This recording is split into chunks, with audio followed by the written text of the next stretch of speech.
ಸ್ನೇಹಿತರೆಲ್ಲರೂ ನಮಸ್ಕಾರ. Nifty weekly analysis ಮಾಡೋಣ. Market ಯಾವ ಥರ ಮೊಮೆಂಟ್ ಕೊಡುತ್ತೆ ಅಂತ.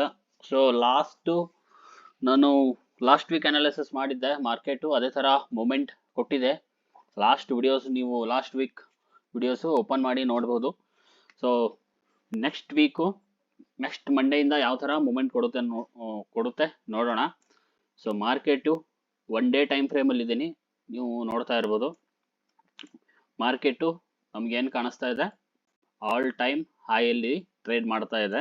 ಮಾರ್ಕೆಟು ಹೆವಿ ಬುಲ್ಲಿಶ್ ಮೂಮೆಂಟ್ ಇದೆ, ಸ್ಟ್ರಾಂಗ್ ಅಪ್ ಟ್ರೆಂಡ್ ಇದೆ. ಸೊ 1 ಡೇ ಟೈಮ್ ಫ್ರೇಮಲ್ಲಿ ಮಾರ್ಕೆಟು ಈ ಥರ ಕಾಣಿಸುತ್ತೆ. ಯಾವತ್ತು ಅನಾಲಿಸಿಸ್ ಮಾಡೋದಾದ್ರೆ ನಾವು ದೊಡ್ಡ ಟೈಮ್ ಫ್ರೇಮಿಂದ ಚಿಕ್ಕ ಟೈಮ್ ಫ್ರೇಮ್ವರೆಗೂ ಅನಾಲಿಸಿಸ್ ಮಾಡಬೇಕಾಗುತ್ತೆ. ಸೊ ಅವಾಗ ನಮಗೆ ಕ್ಲಿಯರ್ ಐಡಿಯಾ ಸಿಗುತ್ತೆ ಮಾರ್ಕೆಟು ಯಾವ ಥರ ನೆಕ್ಸ್ಟು ಮೊಮೆಂಟ್ ಕೊಡುತ್ತೆ ಅಂತ.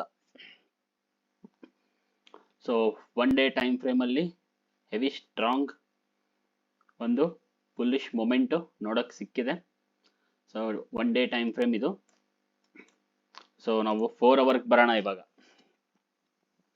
4 ಅವರಲ್ಲಿ ನೀವು ನೋಡ್ತಾ ಇರ್ಬೋದು, ಇಲ್ಲಿಂದ ಮಾರ್ಕೆಟು ಹೊಸ ಹೈ ಮಾಡ್ತಾ ಮೇಲ್ಗಡೆ ಹೊಂಟಿದೆ. ಇಲ್ಲಿಂದ ಈ ಥರ ಒಂದು ಟ್ರೆಂಡ್ ಲೈನ್ ಬರುತ್ತೆ. ಯಾರೆಲ್ಲ ಟ್ರೆಂಡ್ ಲೈನ್ ಬೇಸ್ ಟ್ರೇಡ್ ಮಾಡ್ತೀರಾ ಅವರು ಈ ಥರ ಒಂದು ಟ್ರೆಂಡ್ ಲೈನ್ ಕೂಡ ಎಳ್ಕೋಬಹುದು. ಸೊ ಟ್ರೆಂಡ್ ಲೈನ್ ಬರ್ತಾ ಇದೆ. ಸೊ ಟ್ರೆಂಡ್ ಲೈನ್ಗೆ ಮಾರ್ಕೆಟು ಸಪೋರ್ಟು ತಗೊಂತ ಮಾರ್ಕೆಟು ಮೇಲ್ಗಡೆ ಹೋಗ್ತಾ ಇದೆ. ನಮ್ಮದು 23,000 ಮೇಜರ್ ಇಲ್ಲಿ ಸೆಲ್ಲರ್ಸ್ ಕೂತಿರ್ತಾರೆ. ಸೊ ಇಲ್ಲಿ ಒಂದು ಲೈನ್ ಡ್ರಾ ಮಾಡಿದ್ದೀನಿ, 23,000. ಸೊ 4 ಅವರಲ್ಲಿ ಮಾರ್ಕೆಟು ಈ ಥರ ಕಾಣಿಸ್ತಾ ಇದೆ. ಸೊ ಇಲ್ಲಿಂದ ಈ ಥರ ಒಂದು ಟ್ರೆಂಡ್ ಲೈನ್ ಕೂಡ ಆಗುತ್ತೆ. ಸೊ ಮಾರ್ಕೆಟು ಏನು ಮಾಡಿದೆ, ಇಲ್ಲಿ ಫೇಕ್ ಔಟ್ ಕೊಟ್ಟು ಮಾರ್ಕೆಟ್ ಕೆಳಗಡೆ ಬಂದು ಮಾರ್ಕೆಟು ಮೇಲ್ಗಡೆ ಹೋಗಿದೆ. ಸೊ ಇದನ್ನು ನಾವು ಡ್ರಾ ಮಾಡೋದು ಬೇಡ. ಕೆಳಗಡೆಯಿಂದ ಮಾರ್ಕೆಟು ಮೇಲ್ಗಡೆ ಹೋಗ್ತಾ ಇದೆ. ಮಾರ್ಕೆಟು ಸದ್ಯಕ್ಕೆ ಸ್ಟಾಪ್ ಇದೆ 4 ಅವರ್ ಟೈಮ್ ಫ್ರೇಮು.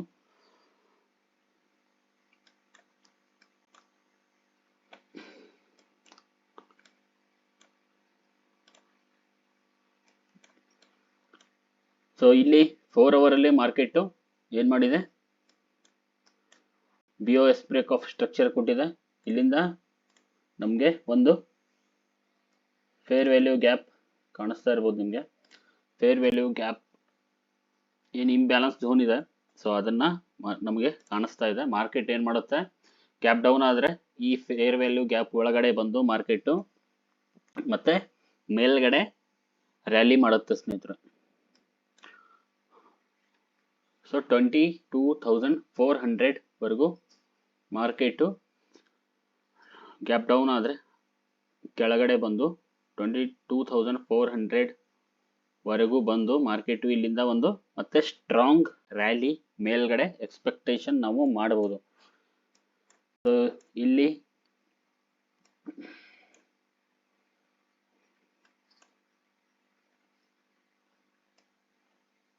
ಸೊ 4 ಅವರಲ್ಲಿ ಆಯಿತು.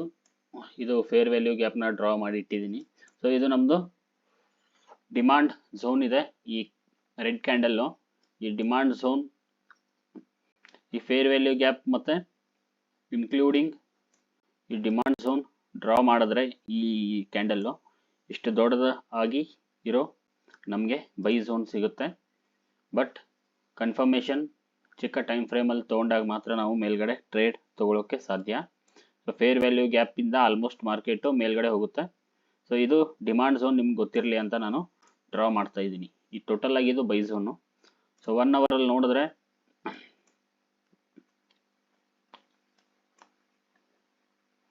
ಮಾರ್ಕೆಟು 1 ಅವರಲ್ಲಿ ಈ ಥರ ಕಾಣಿಸುತ್ತೆ. ಮಾರ್ಕೆಟ್ ಏನು ಮಾಡಿದೆ ಸ್ನೇಹಿತರೆ, ಇಲ್ಲಿ ಟ್ರೆಂಡ್ ಲೈನ್ಗೆ ಸಪೋರ್ಟ್ ತಗೊಂಡು ಮಾರ್ಕೆಟು ಇದನ್ನು ಬ್ರೇಕ್ ಮಾಡಿ ಇಲ್ಲಿ ಬ್ರೇಕರ್ ಬ್ಲಾಕ್ಗೆ ಏನು ರೆಸಿಸ್ಟೆನ್ಸ್ ಬ್ರೇಕ್ ಮಾಡಿ ಇದನ್ನ ಇಲ್ಲಿ ಟೆಸ್ಟ್ ಮಾಡಿ ಮತ್ತೆ ಮಾರ್ಕೆಟ್ ಮೇಲ್ಗಡೆ ಹೋಗಿದೆ. ಇದನ್ನ ನಾವು ಬ್ರೇಕರ್ ಬ್ಲಾಕ್ ಅಂತ ಕರಿತೀವಿ. ಸೊ ಬ್ರೇಕರ್ ಬ್ಲಾಕ್ಗೆ ಮಾರ್ಕೆಟ್ ಬಂದು ಅಲ್ಲಿಂದ ಒಂದು ಬೌನ್ಸ್ ಮೇಲ್ಗಡೆ ರ್ಯಾಲಿ ಕೊಟ್ಟಿದೆ. ಸೊ ಇಲ್ಲಿ BOS ಆಗಿದೆ, ಬ್ರೇಕ್ ಆಫ್ ಸ್ಟ್ರಕ್ಚರ್.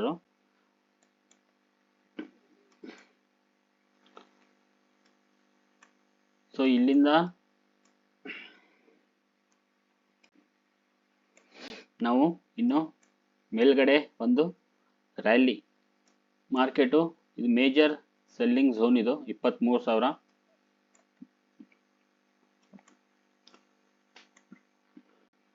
ಸೊ ಇವಾಗ 22,500ಕ್ಕೆ ಎಕ್ಸಾಕ್ಟ್ ನಾವು ಬಂದು ಸ್ಟಾಪ್ ಆಗಿದ್ದೀವಿ. ಸೊ ಇಲ್ಲಿ ಲೈನ್ ಇದೆ 22,500.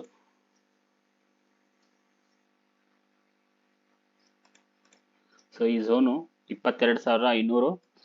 ಇದನ್ನ ಕ್ರಾಸ್ ಮಾಡಿದ್ರೆ ಮಾರ್ಕೆಟು ಮತ್ತೆ ಒಂದು ಮೇಲ್ಗಡೆ ರ್ಯಾಲಿ ಸ್ಟ್ರಾಂಗ್ ಆಗಿ ನೋಡೋಕೆ ಸಿಗುತ್ತೆ ಸ್ನೇಹಿತರೆ. ಒನ್ ಡೇ ಅಲ್ಲಿ ಮಾರ್ಕೆಟು ಈ ತರ ಕಾಣಿಸುತ್ತೆ. ಇಲ್ಲಿ ಕೂಡ ನಾವು ಫೇರ್ ವ್ಯಾಲ್ಯೂ ಗ್ಯಾಪ್ನ ನೋಡ್ಬೋದು. ಸೊ ಈ ಕ್ಯಾಂಡಲ್ ಇಂದ ಈ ಕ್ಯಾಂಡಲ್ ನಡುವೆ ಏನಿದೆ ಗ್ಯಾಪು, ಅದನ್ನ ಫೇರ್ ವ್ಯಾಲ್ಯೂ ಗ್ಯಾಪ್ ಅಂತ ಕರಿತೀವಿ. ಇಲ್ಲಿ ನಮ್ದು ಆರ್ಡರ್ ಬ್ಲಾಕ್ ಇದೆ, ಡಿಮಾಂಡ್ ಝೋನ್ ಅಥವಾ ಆರ್ಡರ್ ಬ್ಲಾಕ್. ಮಾರ್ಕೆಟು ಇಲ್ಲಿವರೆಗೂ ಬಂದು ರಿಟ್ರೇಸ್ ಆಗಿ ಮತ್ತೆ ಮೇಲ್ಗಡೆ ಒಂದು ರ್ಯಾಲಿ ಎಕ್ಸ್ಪೆಕ್ಟೇಷನ್ ಇದೆ.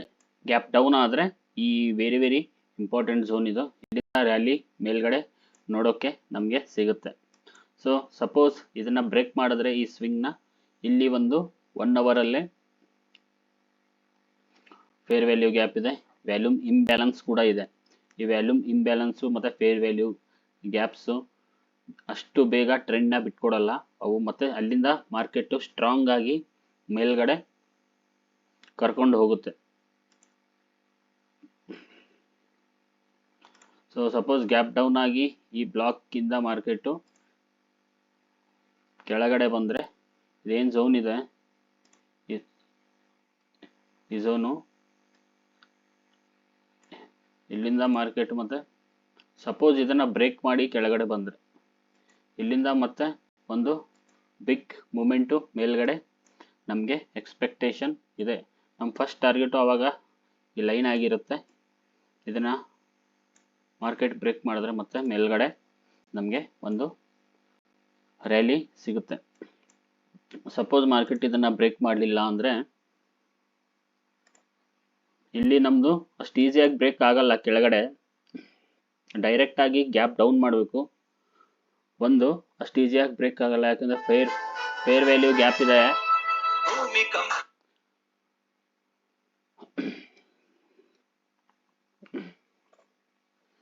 ಸೊ ಫೋನ್ ಒಂದು ಬಂತು, ಸೊ ಅದಕ್ಕೆ ಈ ಫೇರ್ ವ್ಯಾಲ್ಯೂ ಗ್ಯಾಪು ಅಷ್ಟು ಬೇಗ ಬಿಟ್ಕೊಡಲ್ಲ. ಮಾರ್ಕೆಟು ಇಲ್ಲಿಂದ ಮೇಲ್ಗಡೆ ಹೋಗೋ ಚಾನ್ಸಸ್ಸು ತುಂಬ ಜಾಸ್ತಿ ಇರುತ್ತೆ ಸ್ನೇಹಿತರೆ. ಜಾಸ್ತಿ ಸಿನ ಟ್ರೇಡ್ ಮಾಡಿ, ಪಿ ಕಡಿಮೆ ತಗೊಳ್ಳಿ, ಯಾಕೆಂದರೆ ಪಿ ರೀಟ್ರೇಸ್ ಆಗ್ತಾ ಇರುತ್ತೆ. ಸೊ ರೀಟ್ರೇಸ್ ಝೋನಲ್ಲಿ ಜಾಸ್ತಿ ಟ್ರೇಡ್ ಮಾಡಬೇಡಿ. ಯಾವತ್ತು ಟ್ರೆಂಡ್ ಕಡೆ ಟ್ರೇಡ್ ಮಾಡಿ. ಟ್ರೆಂಡ್ ಇಸ್ ಮೈ ಫ್ರೆಂಡ್ ಅಂತ ಕರೀತಾರೆ. ಸೊ 15 ಮಿನಿಟ್ಸಲ್ಲಿ ನೀವು ನೋಡೋದಾದರೆ 15 ಮಿನಿಟ್ಸಲ್ಲಿ ಮಾರ್ಕೆಟು ನೋಡಿ, ಮೇಜರು 15 ಮಿನಿಟ್ಸಲ್ಲಿ ಕೂಡ ಬ್ರೇಕರ್ ಬ್ಲಾಕ್ ಆಗಿದೆ. ಇಲ್ಲಿ ಫೇರ್ ವ್ಯಾಲ್ಯೂ ಗ್ಯಾಪ್ ಇತ್ತು, ನೀವು ನೋಡ್ತಾ ಇರ್ಬೋದು.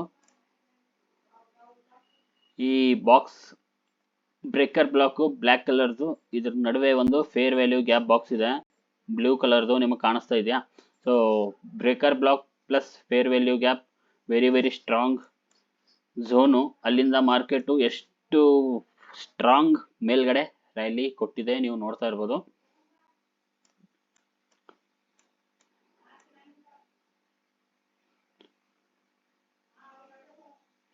ಸೊ ಇಲ್ಲಿಂದ ಮಾರ್ಕೆಟು ಇದು ರೀಟ್ರೇಸ್ ಝೋನು, ಮತ್ತೆ ಇಲ್ಲಿಂದ ರ್ಯಾಲಿ ಕೊಟ್ಟಿದೆ. ಇಲ್ಲಿ ರೀಟ್ರೇಸ್ ಝೋನು, ಇಲ್ಲಿ ರ್ಯಾಲಿ, ಮತ್ತೆ ರೀಟ್ರೇಸ್ ಆಗಿ ಮತ್ತೆ ರ್ಯಾಲಿ ಕೊಡುತ್ತಾ, ಅಥವಾ ಡೈರೆಕ್ಟ್ ಆಗಿ ಗ್ಯಾಪ್ ಅಪ್ ಆಗಿ ಗ್ಯಾಪ್ ಅಪ್ ಆದರೆ ಮತ್ತೆ ಡೈರೆಕ್ಟ್ ಆಗಿ, ಸಪೋಸ್ ಗ್ಯಾಪ್ ಅಪ್ ಆಗಿ ಮಾರ್ಕೆಟು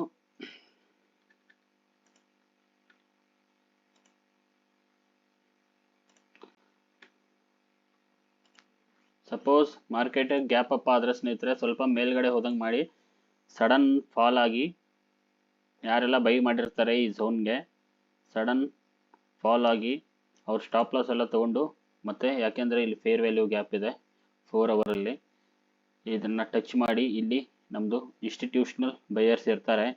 ಇಲ್ಲಿ ನೋಡಿ ಎಲ್ಲ ಲಿಕ್ವಿಡಿಟಿ ಇದೆ. ಕೆಳಗಡೆ ಬಂದು ಮತ್ತೆ ಸ್ಟ್ರಾಂಗ್ ಆಗಿ ಮತ್ತೆ ಮೇಲ್ಗಡೆ ಹೋಗುತ್ತೆ. ಅದಕ್ಕೆ ನಾವು ಮಾರ್ಕೆಟ್ ಸ್ಟಾರ್ಟ್ ಆದ ತಕ್ಷಣ ಟ್ರೇಡ್ ಯಾವತ್ತೂ ತಗೋಬಾರ್ದು, ಯಾಕೆಂದರೆ ಹೆವಿ ವೊಲಟಾಲಿಟಿ ಇರುತ್ತೆ, ಅದರಿಂದ ನಮ್ಮದು ಜಾಸ್ತಿ ಲಾಸ್ ಆಗುತ್ತೆ. ಸೊ ಮೇಲ್ಗಡೆ ಹೋದಂಗೆ ಮಾಡಿ ಡೈರೆಕ್ಟಾಗಿ ಫಾಲ್ ಆಗ್ತಾನೆ, ಯಾಕೆಂದರೆ ಲಿಕ್ವಿಡಿಟಿ ಬೇಕಾಗಿರುತ್ತೆ ಮಾರ್ಕೆಟ್ಗೆ ಮೂವ್ ಆಗೋದಕ್ಕೆ. ಸೊ ಅನಾಲಿಸಿಸ್ಸು ಯಾವ ಥರ ಅನ್ನಿಸ್ತು ಕಮೆಂಟ್ ಮಾಡಿ, ಏನೇ ಡೌಟ್ ಇದ್ದರೂ ಕಮೆಂಟ್ ಮಾಡಿ. ಸೊ ಮತ್ತೆ ಹೊಸ ವಿಡಿಯೋದೊಂದಿಗೆ ಬರ್ತೀನಿ. Thank you.